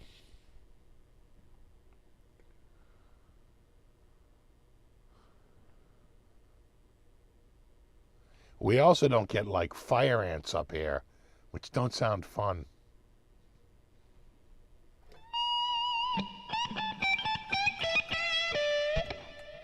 Definitely have them in Oregon, yeah. No, up here it's more like ants, wasps, oh my God. But we don't get the biting flies like they get up in Maine, right? The black fly, nasty. Nasty, the black flies. You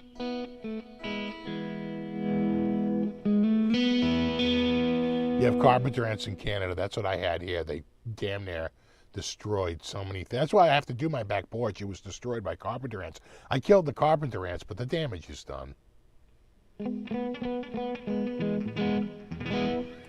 Stink bugs. Yeah, God, we get those here too. The green ones, the brown mottled ones. The worst. That in springtails? Fire ants. What kind of music do they play? Exactly. Oh, a horsefly bite. You ever get bit by a horsefly? Or get bit by a fly? I got bit by in a playground. I'm thinking it was a horsefly. I think it was green. Horsefly's green. That thing bit me in the leg. I was like, oh, you son of a bitch. Damn, that thing hurt. I was like, oh, for Christ's sakes. The hell off my leg. Yeah, I had the kids down at the tot lot. All of a sudden, I felt this gnash on my leg. I looked down, and I went to go get it. He flew off. You immediately go to strike it. And I remember seeing one of those for a very short period of time. I had a mosquito magnet. You remember those? You know, in theory, they were a good idea, but they could never get it to really work correctly. The idea was that it would put out a constant stream of carbon dioxide, because that's what mosquitoes are really attracted to. That's why they say, you know, those night lights that people would put out, all they would do is kill beneficial moths and stuff like that. Mosquitoes, if they showed up to your backyard and had to choose between a bright light or a blood meal, they take the blood meal 100 out of 100 times. So, like, you literally made the situation worse than better with those, you know, bug lights. But the mosquito magnet was a whole different tech. It blurped out a constant stream of carbon dioxide. And then when they would sense the carbon dioxide and they would try to fly near it. And when they would get near it, they would get caught up in a vacuum. And they would suck them in. And the vacuum never stopped. So as they sat in the basket, they slowly just dried out from the constant stream of air, you know? And I remember going to that, and on the side of the unit was this big green horsefly attracted to the CO2. And I was like, ooh, you so, ooh. I ran. No sound? No, somebody just started it. I think Gil Lamb just started it. He's not at the current, he's at the start of it.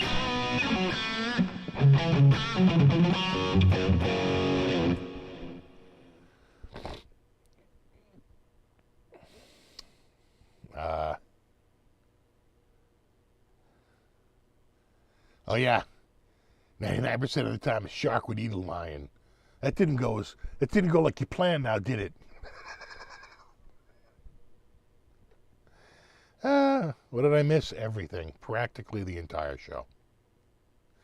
What's wrong with your AC? You just replaced the capacitor and fixed it. The fan is broken. The fan blade. Actually, I could probably show it to you. Yeah. Hold on a sec. I'll show you exactly what's wrong with it.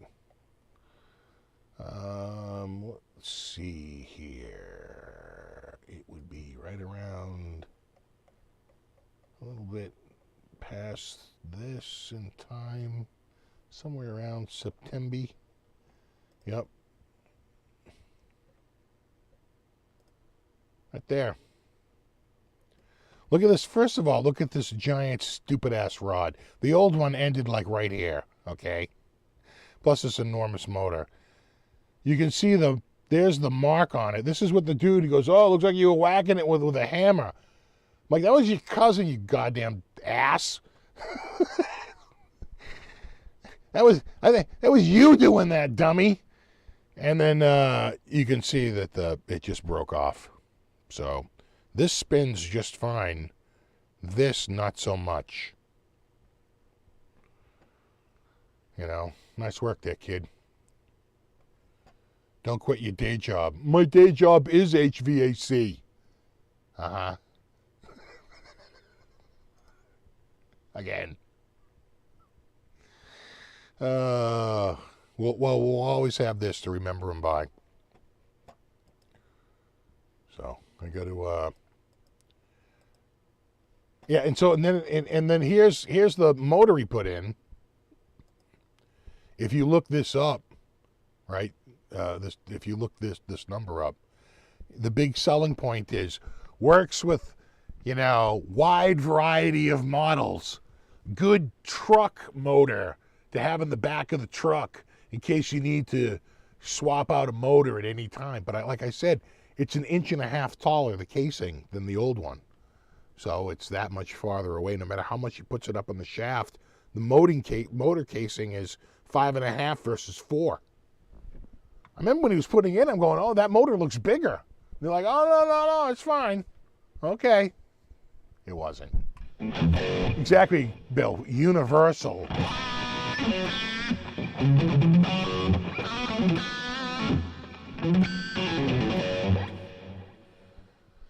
So, we should, you know, we should be good to go. I just have to wait for the sun to go down in Indiana so my HVAC store can open back up again. Oh, the rituals we put ourselves through. Do I have any coffee left? I do not. I got some barbecue left upstairs. Wicked good barbecue.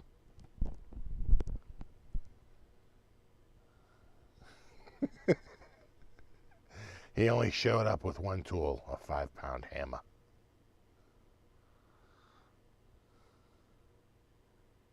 Shouldn't the fan be inside the unit, not outside? It should, Rob. I'll show you why I took it out, because a dude I was talking with a company to have them come over, and they were going to order a fan, and they wanted me to, I had to take it out and flip it over. That's why I'm like, you know, what do I need this guy here for? I can take the goddamn fan out myself. What am I am I doing? What? You know, I built compact Pro Lion servers, goddammit. I can fix this.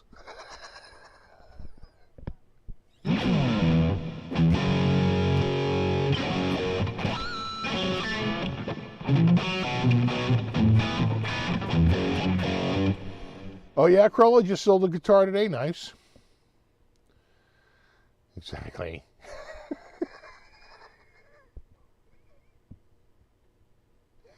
How hard can it be? The main thing you have to worry about is just not, getting yourself electrocuted. And that's easy enough. There's a pull right next on the wall, right next to it. There's a pull breaker, right, to pull all the electricity out, like a full-on break, stop, right? You know those things. They pull out of the wall, and it needs to be in there to make the contact so you can literally get electricity. So you do the wall break, you pull that out, and then even just to make sure, if you want to be extra careful, you can go inside and turn it off at the furnace as well. Turn that electricity off as well. Just so there's no even 128 voltage coming out for some reason. But there shouldn't be. It runs off at 230, and it comes through that main breaker. When you can just pull that shit right out. Just a yoink, and you're done. The other thing you got to worry about is getting zapped by the capacitor. So before you go dinking around in there, I like to take an insulated screwdriver and go over to the capacitor and just ground that shit out, and just to make sure there's no residual, electricity hanging around in there. And which we had to do, quite frankly, with the compact Pro Lion servers. I remember we took one off the rack and we had it in there. The guy started doing something. I said, dude, hold on. And I had to hold the front button down, and because there was a light in the middle of it. I go, dude, that light is still on. This board is still holding electricity. Hold up. And I had to hold the front button down, and then, shoo, but finally, pulled out. He goes, dude, good call. I go, yeah. I go, it's going to be nothing, but you might get a little jolt. The caps hold charge, period. They just do. It's the whole point of them. So, yeah. I should be, I got this. I just got to get the parts, get them in here, and get this done. And it should run closer to the original spec than what's even in there now. I'm not even going to try and remove that stupid fan off that stupid shaft, because that just looks like a burden coupled with a hassle. I'm going to, I'm just going to replace the fan. I'll literally cut this old fan right out. I'll put the new fan in, which, this fan is like a 4-wire or a 5-wire, because they have wires that don't go anywhere. And it's got extra special wires because it's universal to reverse the speed, the rotation. The one I'm getting is the proper rotation, the proper height, the proper spin rate, everything. And it's made by Gentech. So it should be, in theory, a lot better at cooling than it was. What a goddamn nightmare. Capacitors burn out every couple of years. You know what? When I replaced it the first time, I replaced it in 2017 because the fan wouldn't start up. And usually it's the capacitor, right? The unit will start, but the fan won't start rotating. Well, it's the capacitor that sends that extra jolt to get the fan to start up, And so the first thing I did was just replace the capacitor. And then when that didn't work, I was a little too chicken to replace the motor. Not now. And what happened is that was 2017. In the meantime, hundreds of videos using my exact carrier model have been posted on YouTube showing how to change the fan, showing you how to change the capacitor, what is it that, is it like a relay switch in there, that black, what do they call that? There's like a switch. It's like a clip, like a main clip. All of it.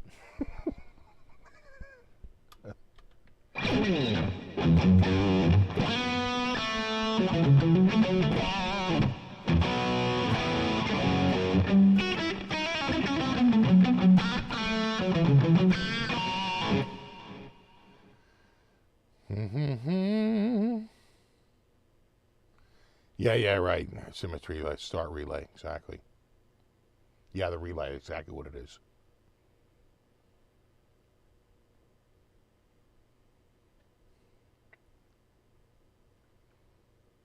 The capacitor hits the start winding to turn the electric motor. Without it, the motor will burn out. Right, because it can't, the inertia, right? That initial startup is what would burn the motor out, right? That what necessary to get it from a stop to a full start. Contactor, Rob Zombie's got it right. It's the contactor. He's got it right. That's the correct word, contactor. That's exactly what it is, the contactor. Which almost looks like some sort of plasticky, porcelain-y, thing that just separates stuff. And one has constant voltage, right? One has the constant feed, and the other one doesn't. And then when you start it up, it writes the contact. There's something that goes and starts it up. Something happens. Yeah, just put a kickstart on it. Don't even go electric. Just go kickstart.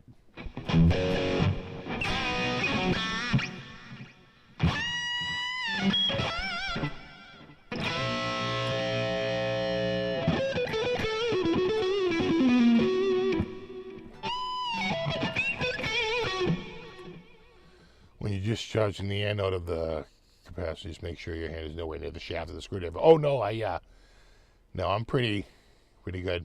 I see checking to do the capacitor yourself. I didn't check it out of the capacitor because it's so easy. It's a standard Gentech. What is it? A 370 volt. What is that? The 45.7, something like that. It's got two numbers on it. You just got to match those up. It's literally the identical one, and the top is identical, including all the paddle connectors. Literally identical on the one I took out. So I felt good with that. Even then, I used like insulated needle nose. I didn't want to touch anything. I'm wearing like latex gloves. Like, don't die next to the goddamn air conditioner trying to fix it. But it was fine. Ben Coombs says, just a heads up, I have Sean Pierce Johnson joining me Sunday night and Tim Pierce on Monday. Nice. I know, 3 minutes. 3 minutes to brisket. Got a little brisket left. I'm going brisket. If it's left, I might get up there and it could be gone. I'll be like, no, my brisket. I just want a little brisket.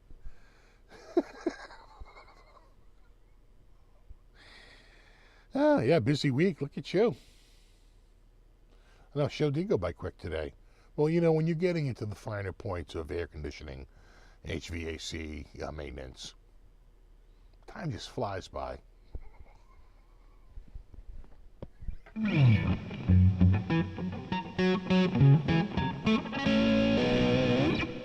Oh no, the brisket is good. Oh, the brisket is damn good. I'm not going to make a sandwich with it, and I'll tell you why. I have 3 good slices of it left. I'll probably drench it in some of the sauce that's left, just to heat it up so it doesn't dry out in the reheating process. And I also have a potato salad and the green beans, which of course are made with bacon and onions. It's barbecue green beans, like smoky, and so good, the green beans. And the tater salad. So, of course, potato salad has to go in a separate plate. Can't be heating that up. And then I'll put the green beans and the brisket together on a little plate, heat that up, add a little bit of sauce, a little more heating. Should be good to go.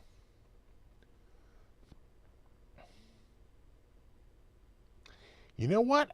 I think it's German, Michael, and I'll tell you why. It does have mayo in it, but it's a little yellow. I think they use like a pickle brine. It's a complicated potato salad. It's really good. It's got, celery and onion and, it's really good.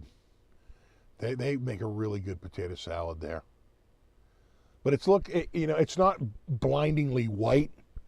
It's almost like a little yellow. And I swear to God, they put like pickle brine in it to salten it up and add a little something to it.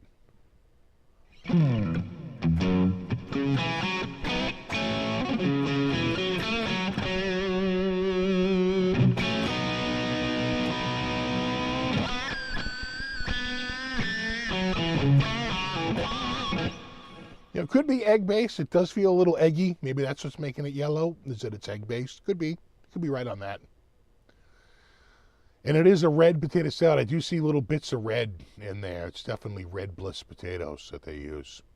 Oh, it's good. All right, dudes. Well, thanks so much for hanging out tonight. I always appreciate it. Special extra thanks to anyone who contributed.